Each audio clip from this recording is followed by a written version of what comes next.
उत्तराखंड सरकार ने भी माना है कि मौसम विभाग ने भारी बारिश की चेतावनी तो दी थी, लेकिन इतनी भयावह नुकसान होने की आशंका कोई नहीं जता सकता था। उत्तराखंड के आपदा प्रबंधन मंत्री यशपाल आर्य ने कहा कि बादल फटने और ऐसी तबाही का अलर्ट नहीं था।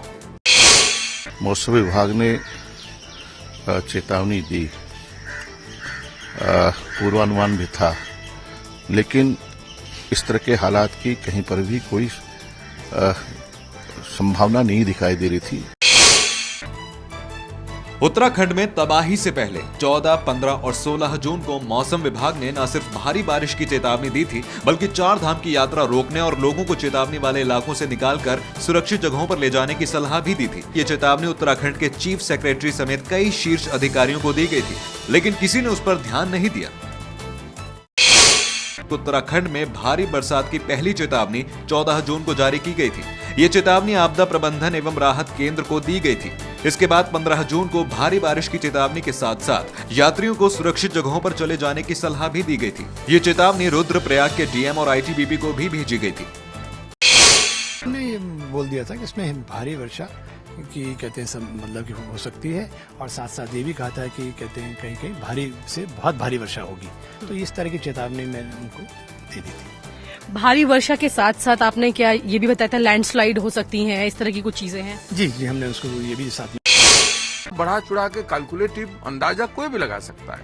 अंदाजा को आप डिफरेंसेस ऑफ ओपिनियन मत लीजिए।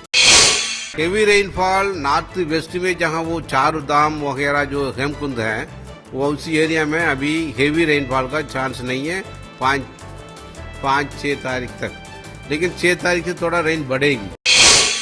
वडोदरा के उटिया गांव की मीनाक्षी पटेल को अपने माता पिता का इंतजार है। इनके माता पिता केदारनाथ की यात्रा पर गए थे और 15 जून को जब मीनाक्षी की आखिरी बार अपने माता पिता से बात हुई थी, तब दोनों केदारनाथ मंदिर के पास ही थे। दोनों की तलाश करने इनका भाई उत्तराखंड में ही भटक रहा है। मुंबई की आकाशी पांचाल अपने पति और बहन के साथ 7 जून को केदारनाथ की यात्रा के लिए निकली थी, लेकिन 16 जून को गौरीकुंड पहुंचने से पहले ही भारी बारिश और पानी के बढ़ते सैलाब को देख वापस लौट चले। वापसी के फैसले ने 3 लोगों की जिंदगी बचा ली।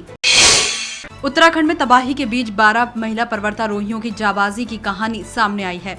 12 महिला पर्वतारोहियों ने हजारों फीट बर्फीली पहाड़ियों पर न सिर्फ खुद को बचाया, बल्कि लौटते वक्त केदारनाथ में फंसे 100 लोगों को बचाया भी। इंडियन माउंटेनियरिंग फाउंडेशन की ओर से 17 लोगों का दल 3 जून को भागीरथी पर्वत 2 पर पर्वतारोहण के लिए निकला था। इसमें 12 महिलाएं थीं। जमीन से 19,000 फीट की ऊंचाई पर 15 जून से 3 दिन तक बर्फीले पहाड़ के बीच ये लोग फंसे रहे।